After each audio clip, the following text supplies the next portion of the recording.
Hello दोस्तों, आज मैं आपको जो कहानी सुनाने जा रही हूँ वो कहानी है सोने के जादुई लहंगे की। तो चलिए दोस्तों, देखते हैं आज की ये कहानी। नेहा अपने पापा और अपनी दादी के साथ रहती थी। उसकी माँ की कुछ समय पहले ही मृत्यु हो गई थी।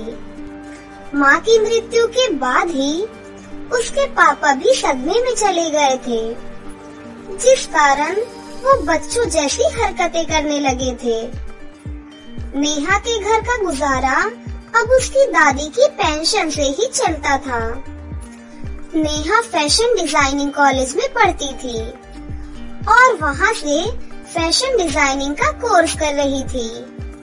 नेहा के कॉलेज में एक मीना नाम की लड़की थी। मीना बहुत ही अमीर और बहुत ही घमंडी थी। वो हमेशा नेहा का मजाक उड़ाती थी और उसे नीचा दिखाने की कोशिश करती रहती थी। एक दिन उनके कॉलेज में एक अनाउंसमेंट होती है। बच्चों, हमारे कॉलेज में एक बहुत बड़ी कंपनी आई है। कंपनी चाहती है कि जो भी स्टूडेंट सबसे अच्छा लहंगा डिजाइन करेगा उसे कंपनी 5 लाख रुपए और कंपनी में एक बहुत अच्छी फैशन डिजाइनिंग की नौकरी मिलेगी। अनाउंसमेंट सुनकर सभी बच्चे बहुत ही खुश हो जाते हैं। नेहा भी ये सुनकर बहुत खुश हो जाती है। अरे वाह, ये तो बहुत अच्छा मौका है। मुझे इस मौके का फायदा उठाना चाहिए। उसके बाद मेरे घर के हालात ठीक हो जाएंगे और मैं अपने पापा का इलाज एक बहुत अच्छे हॉस्पिटल में करा सकती हूँ। तभी वहाँ पर मीना अपने कुछ दोस्तों के साथ आती है। क्यों नेहा, तुम तो लगता है अभी से सपने देखने लग गई कि इस कंपटीशन को तुम ही जीतोगी।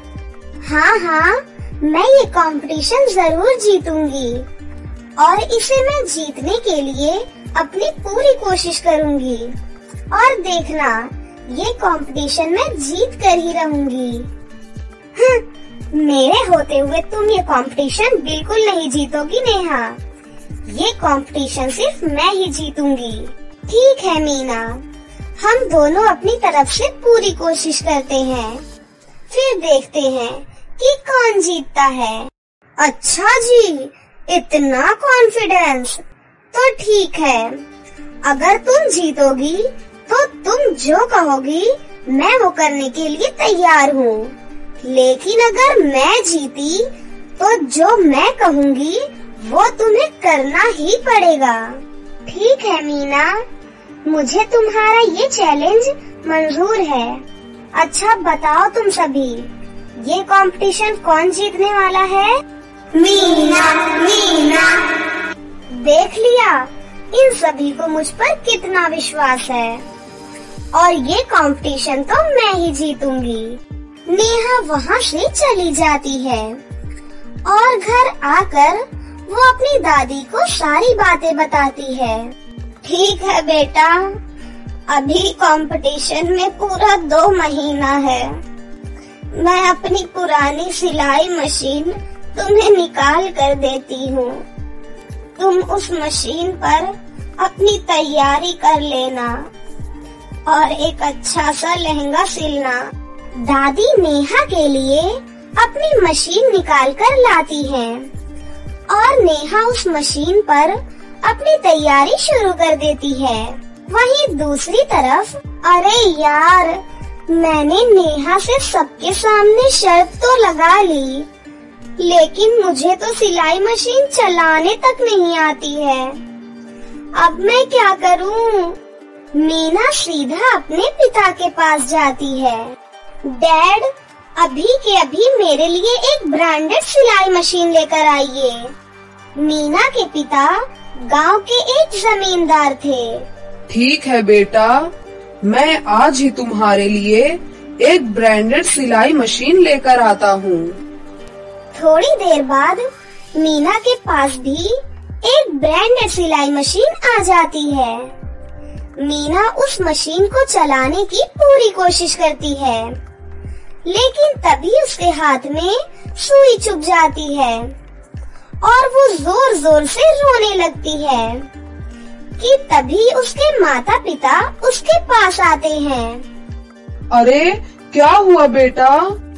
ये देखो ना डैड, मेरे हाथ में सुई चुभ गई। अरे बेटा, तुम्हें सिलाई मशीन चलाने की क्या जरूरत थी? तुम मुझे बताती, हम किसी भी फैशन डिजाइनर से बोलकर तुम्हारी मर्जी का लहंगा सिलवा सकते थे। मीना अपने माता पिता को अपने कॉलेज कंपटीशन के बारे में बताती है। अरे बेटा, हमें किसी भी इनाम की कोई जरूरत नहीं है और ना ही तुझे किसी नौकरी की जरूरत है। अरे तेरे बाप के पास बहुत धन दौलत है बेटा। ओहो डैड, ये सब मैं इनाम और नौकरी के लिए नहीं कर रही हूँ। दरअसल मैंने पूरे कॉलेज के सामने एक लड़की से शर्त लगाई है। मुझे तो इस कंपटीशन में खुद जीतकर उसे हराना है। वही नेहा लहंगा बनाने की पूरी कोशिश करती है। नेहा सुबह सुबह कॉलेज जाती थी और वापस आकर अपना लहंगा बनाने की कोशिश करती थी। क्यों नेहा, कैसी चल रही है तुम्हारी तैयारियां? मुझे सीखने में थोड़ा समय लग रहा है, लेकिन मैं कोशिश कर रही हूँ। तुम तो बस कोशिश करती रह जाओगी और देखना, ये ट्रॉफी मैं उड़ा कर ले जाऊंगी। और तुम तैयार हो ना? क्योंकि तुम्हें पूरे कॉलेज में बंदरिया बनकर घूमना है। मीना की बात सुनकर पूरा कॉलेज जोर जोर से हंसने लग जाता है और नेहा वहाँ से चली जाती है और घर आकर अपना लहंगा सिलने लग जाती है। कुछ दिनों बाद वो बहुत ही सुंदर लहंगा सिल लेती है। कंपटीशन में अब सिर्फ 2 दिन ही बाकी थे। वही मीना अभी तक ठीक से मशीन भी नहीं चला पाई थी। ओह गॉड, ऐसे तो नेहा ये कंपटीशन जीत ही जाएगी। नहीं, मुझे कुछ करना होगा। मीना नेहा के घर जाती है। नेहा उसे देखकर हैरान हो जाती है। अरे मीना, तुम मेरी झोपड़ी में क्या कर रही हो? अरे यार, ये तुम कैसी बातें कर रही हो? मैं भले ही तुम्हें कुछ भी कहती हूँ, लेकिन तुम मेरी सबसे अच्छी दोस्त हो और दोस्तों में तो हंसी मजाक चलता ही रहता है ना। अब क्या मुझे यहीं खड़ा रखोगी? अंदर नहीं बुलाओगी क्या? ओह, मुझे माफ करना। आओ आओ, अंदर आओ। नेहा, मैं तुमसे माफी मांगने आई हूँ। मुझे रात को अपनी गलती का एहसास हुआ, क्योंकि मैंने तुमको सबके सामने इतना बेइज्जत किया, जो कि मुझे नहीं करना चाहिए था। मुझे माफ कर दो नेहा। अगर तुम मुझे मारना चाहती हो, तो तुम मुझे मार भी सकती हो। नहीं दोस्त, कोई बात नहीं। तुम्हें अपनी गलती का एहसास हो गया, मेरे लिए यही बहुत है। हाँ तो चलो, इसी बात पर मेरे लिए ठंडा ठंडा जूस बना कर लाओ। हम दोनों साथ में बैठकर आज जूस पियेंगे। नेहा जूस बनाने के लिए वहाँ से चली जाती है। मीना पीछे से उसका लहंगा ढूंढने लग जाती है, लेकिन मीना को लहंगा कहीं नहीं मिलता। तब तक नेहा जूस बनाकर मीना के पास आती है। फिर दोनों मिलकर जूस पीती हैं। अरे नेहा, तुम्हारी तैयारियां कैसी चल रही हैं? क्या तुम मुझे अपना डिजाइनर लहंगा नहीं दिखाओगी? हाँ, क्यों नहीं दिखाऊंगी। आओ, मैं तुम्हें अपना लहंगा दिखाती हूँ। नेहा मीना को अपना लहंगा दिखाती है। मीना उसका इतना खूबसूरत लहंगा देखकर हैरान रह जाती है और सोचती है, अरे इसका लहंगा कितना खूबसूरत है। ऐसे तो ये कंपटीशन जीत ही जाएगी, फिर मेरी कितनी बेइज्जती होगी। नहीं नहीं, मुझे कुछ करना होगा। अरे वाह, तुम्हारा लहंगा तो बहुत ही खूबसूरत है। वैसे दोस्त, मैं भी यही चाहती हूँ कि तुम ये कंपटीशन जीतो, क्योंकि तुम्हें पैसों की जरूरत है ना। तो तुम्हारी जीत के लिए मैं हारने के लिए बिल्कुल तैयार हूँ। तुम अच्छे से अपना लहंगा पूरा करो, मैं चलती हूँ। अरे यार, ये लड़की तो आज कंपटीशन में जीत ही जाएगी। हे भगवान, पूरे कॉलेज में मेरी कितनी बेइज्जती होगी। भागी भागी मीना अपने पिता के पास जाती है। डैडी, मेरे लिए अभी के अभी एक सुंदर और ब्रांडेड लहंगा लेकर आइए। मुझे उस नेहा की बच्ची को कैसे भी करके हराना है। मीना रात को नेहा के घर पर जाती है और उसका लहंगा चुराकर एक नदी में फेंक देती है। सुबह जब नेहा अपना लहंगा देखने आती है तो उसे अपना लहंगा घर में कहीं नहीं मिलता। वो सीधा अपनी दादी के पास जाती है। दादी, आपने मेरा लहंगा कहीं रख दिया है क्या? अरे बेटा, मैंने तो तुम्हारा लहंगा देखा तक नहीं है। तभी नेहा के पास मीना का फोन आता है। हेलो नेहा, मैंने कहा था ना कि ये कंपटीशन सिर्फ मैं ही जीतूंगी। मैंने तुम्हारा लहंगा सामने वाले जंगल की एक नदी में फेंक दिया है। जाओ, जाकर अपना लहंगा निकाल लो। रोती हुई नेहा जंगल में जाती है और नदी को देखकर जोर जोर से रोने लगती है। तभी अचानक वहाँ पर एक परी आ जाती है। क्या हुआ, तुम रो क्यों रही हो? नेहा परी को वो सारी बातें बताती है। मेरा वो कंपटीशन जीतना बहुत जरूरी है, क्योंकि मुझे अपने पापा का एक अच्छे अस्पताल में इलाज करवाना है। तुम चिंता मत करो बेटी, मैं सब ठीक कर दूंगी। तभी परी अपने जादू से वहाँ पर एक जादुई सोने का लहंगा प्रकट करती है। ये लो बेटी, तुम ये लहंगा उस कंपटीशन में ले जाओ, फिर देखना वो कंपटीशन सिर्फ तुम ही जीतोगी। नहीं परी जी, मुझे ये लहंगा नहीं चाहिए। मुझे अपनी मेहनत से बनाया गया ही लहंगा चाहिए। मैं वही लहंगा लेकर अपने कंपटीशन में जाना चाहती हूँ। मैं तुम्हारी ईमानदारी से बहुत खुश हुई बेटी। उसके बाद परी अपने जादू से नदी से नेहा का लहंगा बाहर निकाल देती है। ये लो बेटी, तुम्हारा लहंगा, और ये सोने का लहंगा मेरी तरफ से तुम्हारे लिए उपहार है। बेटी, ये एक जादुई सोने का लहंगा है। ये तुम्हारी सारी मनोकामनाएं पूरी करेगा। इतना कहकर परी वहाँ से चली जाती है।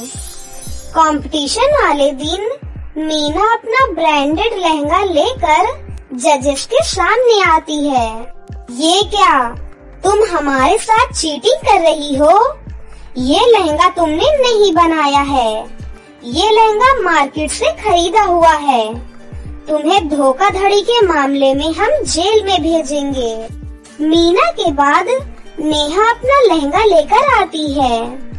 सभी जजेस उसे देखकर बहुत खुश हो जाते हैं और इस तरह नेहा वो कंपटीशन जीत जाती है। सर, आप मेरी दोस्त को माफ कर दीजिए। उसे जेल में मत भेजिए। उसकी तरफ से मैं आपसे माफी मांगती हूँ सर। उसके बाद जज मीना को माफ कर देती हैं। मीना को अपनी गलती का एहसास हो जाता है और वो नेहा से माफी मांगती है। नेहा उसे माफ कर देती है। अब नेहा को एक अच्छी कंपनी में जॉब मिल जाती है और वो जादुई सोने के लहंगे की मदद से अपने पापा को पूरी तरह ठीक कर लेती है और इस तरह सभी लोग एक साथ हंसी खुशी रहने लग जाते हैं। सोनम को पृथ्वी लोक पर घूमना बहुत अच्छा लगता था, इसीलिए वो हर वीकेंड पर पृथ्वी लोक पर घूमने जाती थी। एक दिन सोनम की मुलाकात संजय नाम के एक लड़के से होती है। संजय बहुत ही काला लड़का था, लेकिन वो दिल से बहुत ही अच्छा था। इसी तरह सोनम और संजय रोज मिलने लगे थे और धीरे धीरे उन दोनों में प्यार हो जाता है। बहुत जल्द वो दोनों शादी कर लेते हैं। सोनम शादी करके अपने परिलोक वापस चली जाती है। अरे सोनम, तुमने एक इंसान से शादी की है, अब तुम्हें परिलोक में रहने का कोई हक नहीं। तुम यहाँ से जा सकती हो। नहीं नहीं, ये मेरा घर है, मुझे यहाँ से कोई नहीं निकाल सकता। अरे तुमने एक इंसान से शादी करके हम परियों की नाक कटवाई है। तुम्हारी हिम्मत कैसे हुई यहाँ वापस आने की? जल्दी से यहाँ से चली जाओ, वरना हम तुम्हारी सारी शक्तियाँ छीन लेंगे। सोनम को परिलोक की सारी परियां मिलकर परिलोक से बाहर निकाल देती हैं। सोनम अपने पति के साथ पृथ्वी लोक पर रहने लगी थी। थोड़े समय बाद सोनम को एक बहुत ही प्यारी सी बेटी होती है, जिसका नाम वो अंजलि रखती है। लेकिन अंजलि अपने पिता की तरह बेहद काली थी। एक दिन संजय की तबीयत अचानक से खराब हो जाती है, जिसकी वजह से उसकी मृत्यु हो जाती है। सोनम परी अब अपनी बेटी के साथ पृथ्वी लोक पर अकेली रह जाती है। अब उसके पास ठीक से खाने के लिए 2 वक्त की रोटी तक नहीं थी। मैं अपनी बेटी के लिए कुछ भी नहीं कर पा रही हूँ, उसे ठीक से खाना भी नहीं दे पा रही हूँ। मुझे अपने परिलोक वापस जाना चाहिए। सोनम अपनी बेटी को लेकर वापस अपने परिलोक जाती है। सोनम परी सीधा रानी परी के पास जाती है। रानी परी, मेरा इस दुनिया में अब कोई भी नहीं रहा। पृथ्वी लोक पर मैं अपनी बेटी को 2 वक्त का खाना भी नहीं खिला पा रही हूँ। आप प्लीज मुझे परिलोक में रहने की इजाजत दीजिए। ठीक है सोनम परी, मैं तुम्हें यहाँ रहने की इजाजत देती हूँ, लेकिन तुमने एक इंसान से शादी की है, इसीलिए तुम कभी भी परियों के किसी कार्यक्रम में शामिल नहीं होगी। ठीक है रानी परी, मैं आपकी सारी बात मानने के लिए तैयार हूँ। बस यहाँ मेरी बेटी की परवरिश ठीक से हो जाए और मुझे कुछ नहीं चाहिए। उसके बाद से सोनम अपनी बेटी के साथ परिलोक में रहने लगती है। परिलोक में बहुत ही सुंदर सुंदर परियां थी। सभी परियां सोनम की बेटी अंजलि का हमेशा मजाक उड़ाती रहती थी। ऐसे ही काफी दिन बीत जाते हैं। अब अंजलि शादी लायक हो चुकी थी। सोनम को उसकी शादी की चिंता सताने लगी थी। परिलोक में हर कोई अंजलि को देखकर चला जाता था और पीछे से उसका बहुत मजाक बनाता था। ये सब सोनम को बिल्कुल अच्छा नहीं लगता था। एक दिन महल में रानी परी ने सभी परियों के लिए एक स्वयंवर आयोजित किया था। सभी सुंदर सुंदर परियां उसमें शामिल होती हैं। जब ये बात सोनम परी को पता चलती है, तो वो भी अपनी बेटी अंजलि को लेकर उस स्वयंवर में पहुंच जाती है। अंजलि और सोनम को देखकर वहाँ सभी परियां बहुत गुस्सा हो जाती हैं। सोनम, यहाँ से चुपचाप चली जाओ। तुम यहाँ हमारा स्वयंवर खराब करने आई हो ना? नहीं नहीं बहन, ऐसा मत बोलो। देखो बहन, मेरी बेटी भी शादी के लायक हो गई है, इसीलिए मैं इसे लेकर आई हूँ। क्या पता मेरी अंजलि को भी कोई लड़का मिल जाए। ये स्वयंवर परियों के लिए है, इंसानों के लिए नहीं। और तुमने पहले ही एक इंसान से शादी करके हम परियों की नाक कटवा दी है। इसीलिए अच्छा होगा कि ये इंसान की बच्ची को लेकर यहाँ से चुपचाप चली जाओ। ये आप कैसी बातें कर रही हैं? मैं एक परी हूँ। मेरे अंदर एक परी वाले सारे गुण हैं। अगर तुम एक परी हो तो तुम इतनी काली क्यों हो? हमारी तरह गोरी क्यों नहीं हो? क्या तुम्हें मालूम नहीं कि परियां बहुत खूबसूरत और गोरी होती हैं? तुम काली हो, बेहद काली। इसीलिए तुम एक परी बिल्कुल नहीं हो सकती। अब चुपचाप यहाँ से बाहर चली जाओ, वरना हम धक्के मार कर तुम्हें बाहर कर देंगे। तभी वहाँ पर रानी परी आ जाती है। ये सब क्या हो रहा है? तुम सब इतना चिल्ला क्यों रहे हो? देखिए न रानी परी, ये सब मुझे और मेरी बेटी को इस स्वयंवर में आने से मना कर रही है। मेरी बेटी भी शादी लायक है रानी परी, उसे भी इस स्वयंवर में आने का पूरा हक है। देखिए रानी परी, अगर ये इंसान की बच्ची इस स्वयंवर में रहेगी तो हम सभी परियां यहाँ से अभी चली जाएंगी। हाँ, हम अभी चली जाएंगी। सोनम परी, मैंने तुमसे पहले ही कहा था कि तुम परियों के किसी भी कार्यक्रम में अब भाग नहीं ले सकती। इसीलिए तुम अपनी बेटी को लेकर यहाँ से जा सकती हो। यदि तुम यहाँ से अभी के अभी नहीं गई तो तुम दोनों को धक्के मारकर परीलोक से बाहर निकाल दिया जाएगा। सोनम परी अपनी बेटी को लेकर रोते हुए वहाँ से चली जाती है। एक दिन अंजलि परी पृथ्वीलोक पर घूमने जाती है। तभी उसे किसी के चिल्लाने की आवाज आती है। बचाओ, बचाओ मुझे, मेरी मदद करो, रक्षा करो मेरी। अरे, लगता है कोई मुसीबत में है, मुझे उसकी मदद करनी चाहिए। अंजलि परी उस आवाज को सुनते हुए एक गुफा में चली जाती है। वो देखती है कि एक चुड़ैल ने रानी परी को बंदी बना रखा है। अरे, ये तो रानी परी है, मुझे इनकी रक्षा करनी चाहिए। आज मुझे बरसों के बाद तू मिली है। तूने मुझे परीलोक से बेइज्जती करके बाहर निकाल दिया था। अब देख, आज मैं अपना बदला लूंगी।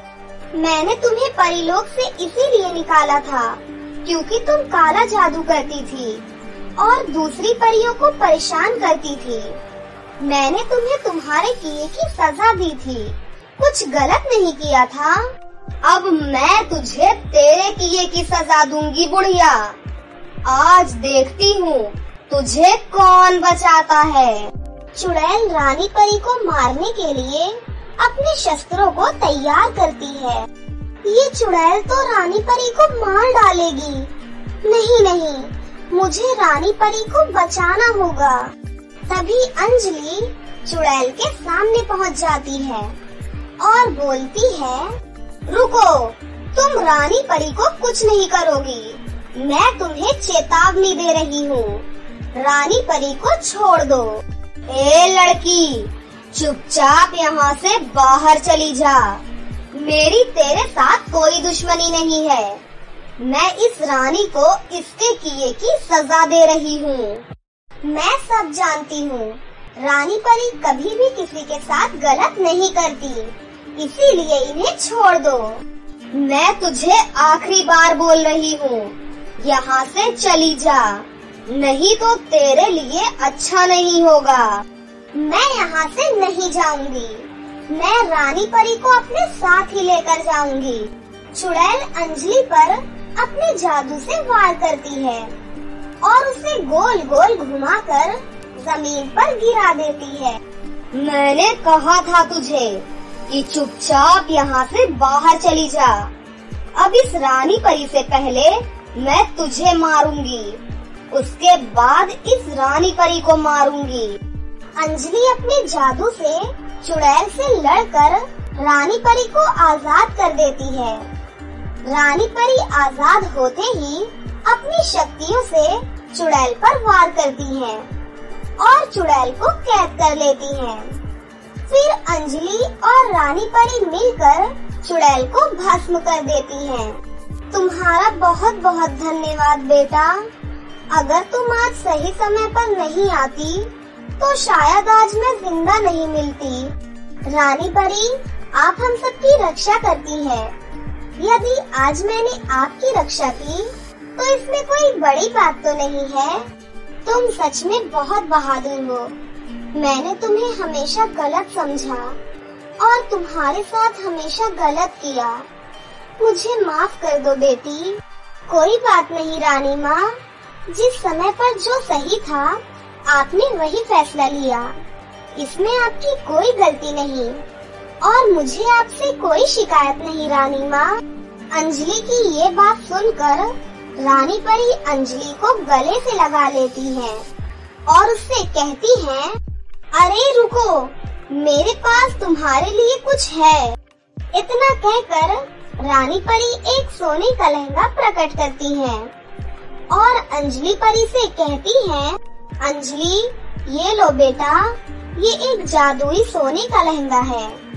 इसे पहनते ही तुम बहुत ही खूबसूरत और गोरी हो जाओगी।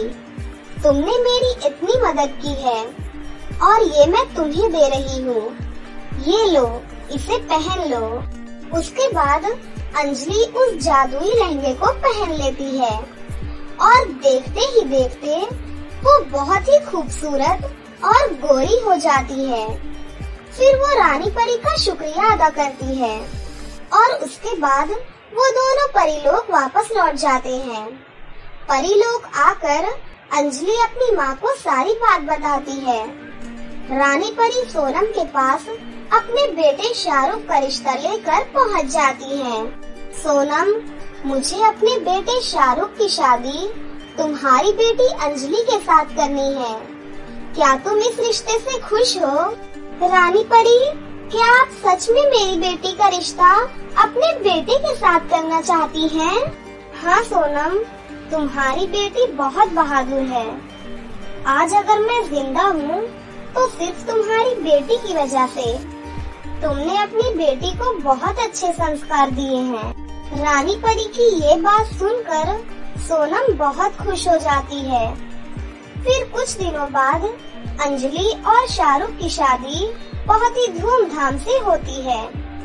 उसके बाद अंजलि अपनी नई जिंदगी की शुरुआत बहुत खुशी खुशी करती है।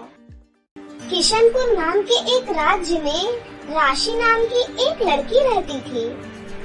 एक दिन वीर नाम के एक लड़के से उसकी शादी हो जाती है और राशि खुशी खुशी अपने ससुराल चली जाती है।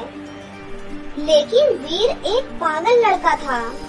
उसकी माँ ने धोखे से राशि की शादी उससे करवा दी थी। हे भगवान, ये लड़का तो पागल है। मेरे साथ बहुत बड़ा धोखा हुआ है। उसकी सास चमेली जोर जोर से हंसने लग जाती है। हाँ तो मैं क्या तुझे बेवकूफ नजर आ रही थी जो तेरे जैसी भिखारन को अपनी बहू बना लूं? चुपचाप इस घर में नौकरों की तरह रहे और मेरे बेटे की सिर्फ सेवा कर बस, नहीं तो तेरे लिए बिल्कुल अच्छा नहीं होगा। इतना कहकर चमेली वहाँ से चली जाती है।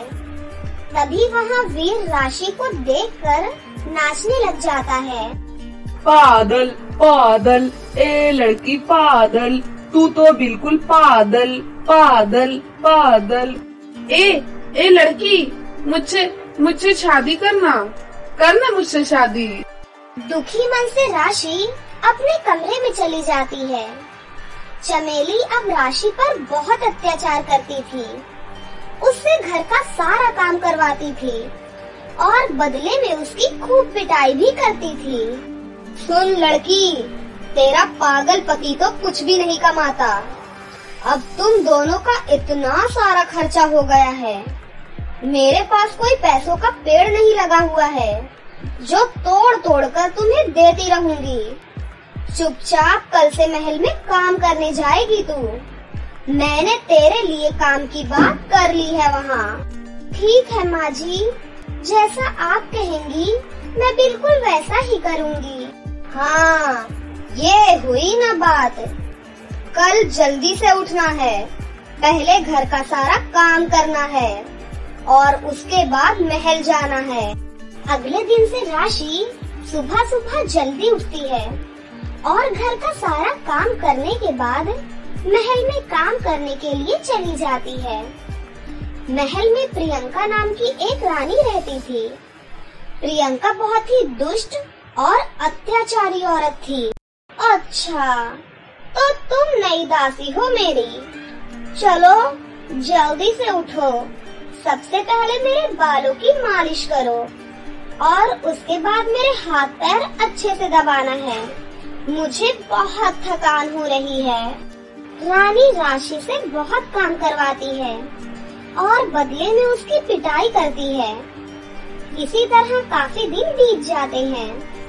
अब दिन रात काम करने की वजह से राशि की तबीयत खराब हो जाती है। माँ जी, मेरी तबीयत बहुत ज्यादा खराब हो रही है, मुझे दवाई दिलवा दीजिए। अरे तेरे तो रोज के बहाने हैं। हट्टी कट्टी तो दिख रही है, मुझे तो नहीं दिख रही कहीं से खराब। चुपचाप जा और अंदर जाकर कपड़े धो। यहाँ खड़ी होकर नौटंकी मत कर। राशि बाथरूम में जाकर कपड़े धोने लगती है। कपड़े धोते धोते राशि को चक्कर आ जाते हैं और वो बाथरूम में ही बेहोश हो जाती है। थोड़ी देर बाद वहाँ पर चमेली राशि को ढूंढते हुए आती है। ये देखो, महारानी यहाँ सो रही है। इसे तो बस सोने के बहाने चाहिए। चमेली राशि के चेहरे पर पानी डालती है। अरे खड़ी हो जल्दी, सो कैसे रही है तू? माँ जी, मुझे चक्कर आ गया था माँ जी। हाँ ठीक है, ज्यादा ड्रामे मत किया कर।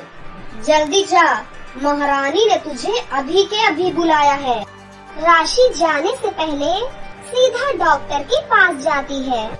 बेटा, तुम्हारे अंदर बहुत कमजोरी है। ये लो बेटा, ये दवाई लो और कुछ दिन आराम करो। काम करने की कोई जरूरत नहीं है, नहीं तो तुम्हारी हालत और भी ज्यादा खराब हो सकती है। दवाई लेकर राशि सीधा महल में जाती है। तूने इतना टाइम क्यों लगा दिया? तुझे दिख नहीं रहा कि मैं कब से तेरा इंतजार कर रही हूँ? चल जल्दी कर और मेरे पैर दबा। रानी जी, कुछ दिनों से मेरी तबीयत बहुत ज्यादा खराब है। मैं आज हॉस्पिटल गई थी रानी जी। डॉक्टर ने मुझे कुछ दिनों के लिए आराम करने के लिए कहा है। आप मुझे कुछ दिनों की छुट्टी दे दीजिए रानी जी। राशि के इतना बोलते ही गुस्से में रानी राशि को एक चांटा मारती है। तेरा दिमाग खराब हो गया है क्या? 2 दिन पहले तेरी नौकरी लगी है और 2 दिन बाद तू छुट्टी मांग रही है। यहाँ फालतू के ड्रामे नहीं चलते। चुपचाप मेरी सेवा कर, नहीं तो तुझे आजीवन कारावास में डाल दूंगी। रोते रोते राशि रानी के पैर दबाने लगती है और पैर दबाते दबाते बेहोश हो जाती है। हे भगवान, लगता है ये मर गई। अगर किसी को पता चल गया तो सब मुझे बहुत बुरा भला कहेंगे। नहीं, मैं इसे उठवाकर कहीं कचरे में फेंकवा देती हूँ। थोड़ी देर बाद रानी अपने सैनिकों को बुलाती है। सैनिक राशि को एक बोरी में डाल देते हैं। उसके बाद सैनिक कहीं दूर जाकर राशि को कचरे के ढेर में फेंक देते हैं। वहीं आसमान से कुछ परियां गुजर रही थी कि तभी एक परी उन सैनिकों को उस बोरी को कचरे में फेंकते हुए देख लेती है। अरे वो देखो, चलो जल्दी से उसके पास चलते हैं। उसके बाद सभी परियां बोरी खोलने की कोशिश करती हैं। हे भगवान, इसमें तो एक लड़की है। लगता है ये बेहोश है। सभी परियां अपनी शक्तियों से राशि को बिल्कुल ठीक कर देती हैं। सुनो, कौन हो तुम और यहाँ क्या कर रही हो? और उन लोगों ने तुम्हें कचरे में क्यों फेंका? राशि परियों को वो सारी बातें बताती है। तुम्हारी सास और तुम्हारी रानी बहुत ही दुष्ट औरत हैं। उन्होंने तुम जैसी मासूम के साथ बहुत बुरा व्यवहार किया है। कोई बात नहीं, तुम बिल्कुल चिंता मत करो। अब हम तुम्हारी मदद करेंगे। उसके बाद तीनों परियां अपने जादू से वहाँ 3 सोने के लहंगे प्रकट करती हैं। ये लो राशि, इस लहंगे को तुम पहन लो। ये तुम्हारी सारी इच्छाएं पूरी करेगा और तुम्हें हर प्रकार के दुख से बचाएगा। ये लो राशि, इस लहंगे को तुम उस रानी को देना। और ये लो राशि, इस लहंगे को तुम अपनी सास को देना। उसके बाद देखना क्या होता है। राशि पहली परी का दिया हुआ लहंगा पहन लेती है।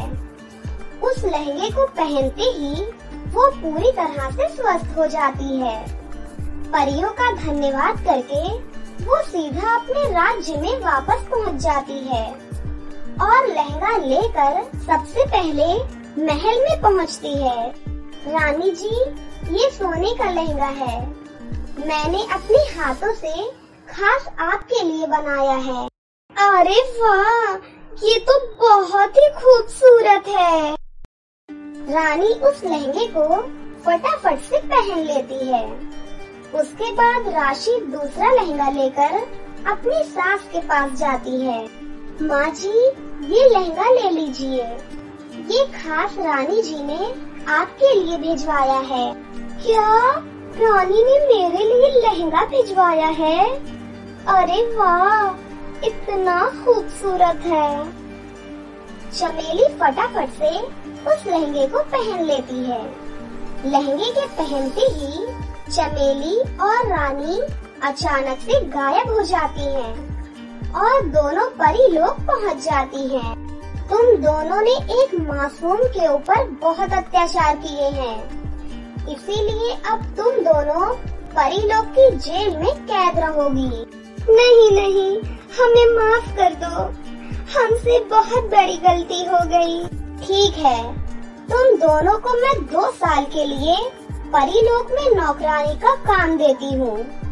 यदि मुझे तुम्हारे व्यवहार में कुछ सुधार नजर आए तो मैं तुम्हारी सजा 2 साल बाद ही माफ कर दूंगी और तुम्हें पृथ्वी लोक पर वापस भेज दूंगी। हे जादुई लहंगे, मेरे पति को स्वस्थ कर दीजिए। राशि के इतना बोलते ही उसका पति पूरी तरह से स्वस्थ हो जाता है। अब राशि खुशी खुशी अपने पति के साथ रहने लगी थी। वहीं दूसरी तरफ रानी और चमेली के व्यवहार में पूरी तरह से सुधार आ जाता है और उनकी 2 साल की सजा अब पूरी हो जाती है। फिर रानी परी उन दोनों को वापस पृथ्वी लोक पर भेज देती हैं। दोनों सीधा राशि के पास जाती हैं और राशि से माफी मांगती हैं। भोली भाली राशि उन दोनों को माफ कर देती है और उसके बाद से खुशी खुशी अपने पति और अपनी सास के साथ रहने लगती है। तनु अपने बड़े पापा और बड़ी माँ और उनकी बेटी सोनिया के साथ रहती थी। उसके बड़े पापा और बड़ी माँ उसे अपनी बेटी की तरह बहुत प्यार करते थे। तनु भी सोनिया को अपनी सगी बहन की तरह प्यार करती थी। तनु और सोनिया एक ही स्कूल में पढ़ते थे। तनु पढ़ने में बहुत होशियार थी, वहीं सोनिया पढ़ाई में बिल्कुल भी अच्छी नहीं थी। उसके माता पिता उसकी वजह से बहुत परेशान रहते थे क्योंकि वो हर साल फेल हो जाती थी। जब देखो नेल पॉलिश लगाते रहती है, मेकअप करते रहती है। अरे लड़की, कभी पढ़ भी लिया कर। अपनी बड़ी बहन को देख, बिल्कुल सीधी साधी रहती है और मेरे काम में हाथ भी बटाती है। उसके बाद भी पढ़ाई में कितनी होशियार है, हमेशा अपनी क्लास में फर्स्ट आती है। पता नहीं ये नालायक किस पर गई है, हमेशा हमारी बेइज्जती कराते रहती है। मेरा तो मन करता है कि इसकी पढ़ाई लिखाई छुड़वा कर इसकी शादी करवा दूं।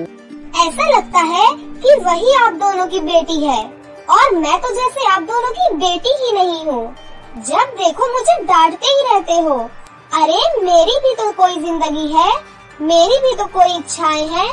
आप दोनों मेरे बारे में तो कभी भी नहीं सोचते। इतना कहकर सोनिया वहाँ से चली जाती है। सोनिया हमेशा अपनी बड़ी बहन से जलती रहती थी और हमेशा उसकी चीजें छुपा दिया करती थी। एक बार तनु का इकोनॉमिक्स का एग्जाम था, लेकिन सोनिया उसका सीट नंबर छुपा देती है। हमेशा मुझे इस लड़की की वजह से ताने सुनने पड़ते हैं। अब देखती हूँ ये आज का एग्जाम कैसे देती है।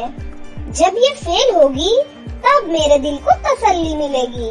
तनु अपने कमरे में आती है और अपना सीट नंबर ढूंढने लगती है, लेकिन उसे सीट नंबर कहीं भी नहीं मिलता। बड़ी माँ, बड़े पापा, क्या आपने मेरा सीट नंबर कहीं देखा? नहीं बेटा, मैंने तुम्हारा सीट नंबर कहीं नहीं देखा। बड़ी माँ, मैं अपना सीट नंबर यही बेड पर रख कर गई थी, लेकिन अब वो मिल ही नहीं रहा है। 9 बजे मेरा एग्जाम है, अगर मैं एग्जाम में नहीं गई तो मैं फेल हो जाऊंगी बड़ी माँ। तभी वहाँ पर सोनिया आती है। सोनिया, तूने तनु का सीट नंबर उठाया है क्या? अरे मैं क्या आपको चोर नजर आती हूँ? रख कर भूल गई होगी कहीं। उसकी बड़ी माँ टीचर को फोन करती है और उन्हें सारी बातें बता देती है। कोई बात नहीं, आप तनु को बोल दीजिए कि वो एग्जाम देने के लिए स्कूल आ जाए। मैं यहाँ स्कूल में उसे सीट नंबर दे दूंगी। खुशी खुशी तनु एग्जाम देने चली जाती है। कुछ दिनों बाद उसका रिजल्ट आता है और तनु इस बार भी फर्स्ट आती है। बड़ी माँ, बड़े पापा, ये देखो, मैं फिर से फर्स्ट आई हूँ। अरे वाह, आखिर बेटी किसकी है? I am proud of you daughter. Tanu की बड़ी माँ तनु को गले से लगा लेती है। सोनिया, तुम्हारा क्या रहा रिजल्ट? देखो, हर साल मुझसे बार बार मत पूछा करो कि मेरा क्या रहा रिजल्ट। मैं हमेशा की तरह फेल हो गई हूँ। कितनी बेशरम है ये लड़की, कितनी खुशी से बता रही है अपना रिजल्ट। अरे कहीं चुल्लू भर पानी में डूब कर मर जा। गुस्से में सोनिया वहाँ से चली जाती है। बड़े पापा, मेरा फैशन डिजाइनर बनने का सपना है। आप मुझे किसी अच्छे कॉलेज में एडमिशन दिला दीजिए। ठीक है बेटा, मैं कल ही तुम्हारा एडमिशन एक अच्छे कॉलेज में करवाता हूँ।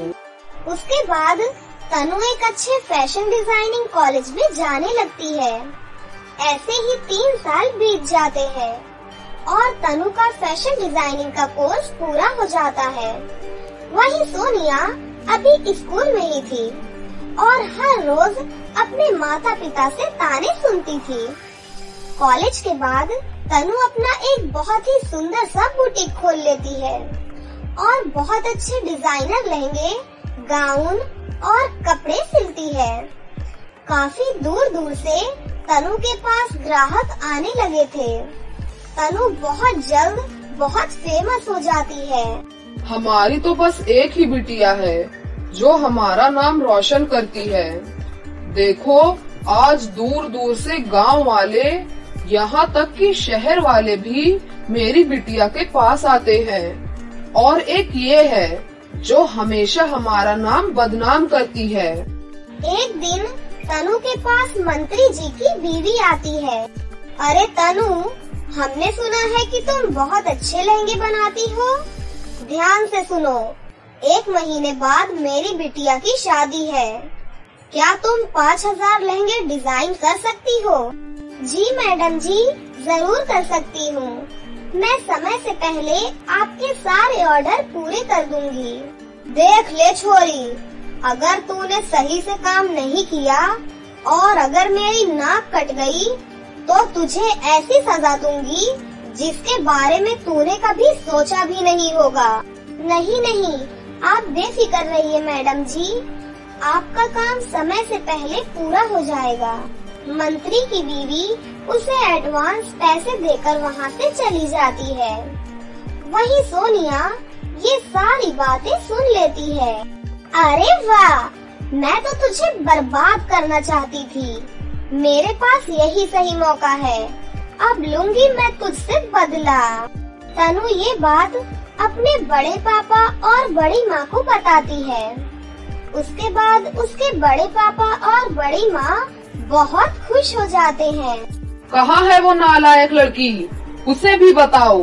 मेरी बेटी आज कितना महान काम करके आई है। बेस्ट विशेस फॉर यू बेटा।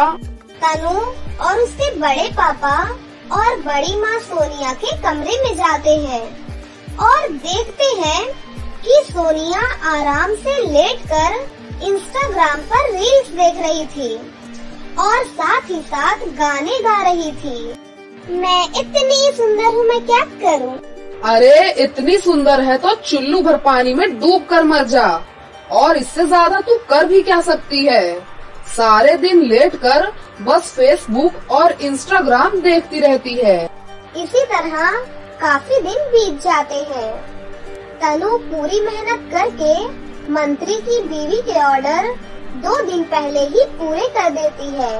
बड़े पापा, मैंने मंत्री जी की बीवी के सारे ऑर्डर पूरे कर दिए हैं। अब मैं खुशी खुशी कल उन्हें डिलीवर कर दूंगी। मैं भी देखती हूँ ये ऑर्डर तू कैसे डिलीवर करती है। रात में सोनिया उसके बुटीक पर जाती है और उसके सारे ऑर्डर में आग लगा देती है।